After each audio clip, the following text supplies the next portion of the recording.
gudida sare ee golaha fulinta ee G6 iyo isimada gobolada Sool Sanaag iyo Cayn ayaa saaka kormeer indhaynayna ku tagay hoolka lagu qabanayo shirweynaha Khaatumo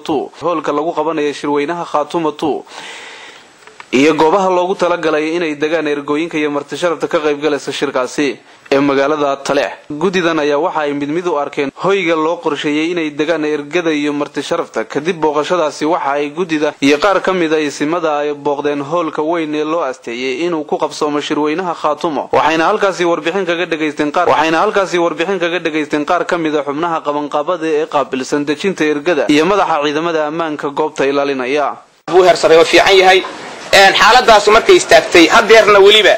aynu chance u haysanayno si bilaabana hawlkeena iyo hawlaheeni awood kasta meel kasta waxayna dhigteen oo barnaamijka amniga gudaha iyo amniga dibadda bayna wax ka hawlgalo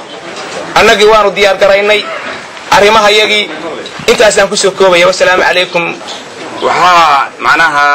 qaabkan kulmay aniga rubaanta ay soo doortay xilliga la soo doortayna xilli aan runtii aad mashquul ahaa waxaan shaqooyin fara badan baan isku hayay oo ay ka mid tahay security provider baan waxaan ahaa ninka kaliya ee Soomaaliga ah ee hawsha ku shaqeeya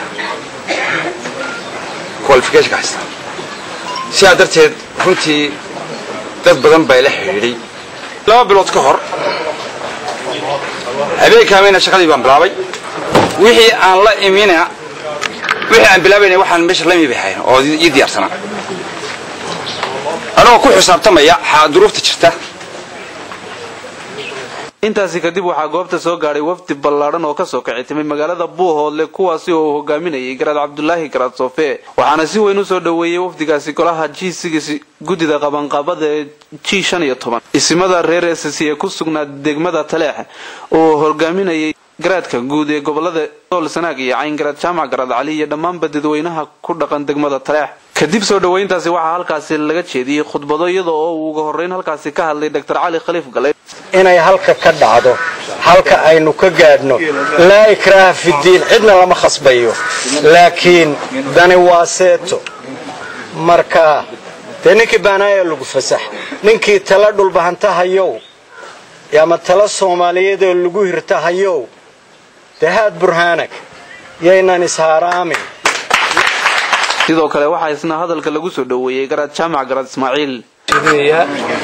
dhammaan salaadiinta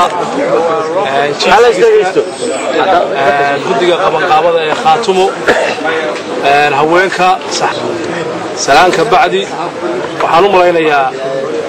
maanta kelmadeen bayna sooraan laba kelmadood maanta sooraan waa soo dhaweyn weyn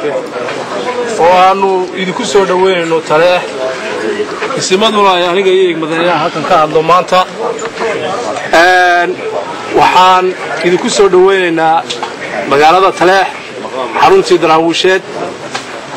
isimada iyagu ka yimi gobolka Cayn ee ugu horeeyo Garaad Cabdullaahi Garaad Soofe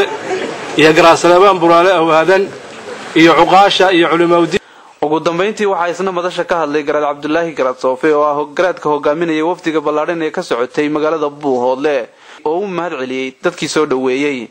furitaanka shirweynaha Khaatumo oo la filayo inuu maalmaha soo socda ka furmo degmada Taleex ayaa waxa si weyn magaalada Taleex ugu soo qulqulayay ergooyin aad u tiro badan oo ka kala imanaya deegaanada ay ka kooban yihiin gobolada Sool Sanaag iyo Cayn. Axmed Saakin Faarax TV-ga Royal degmada Taleex.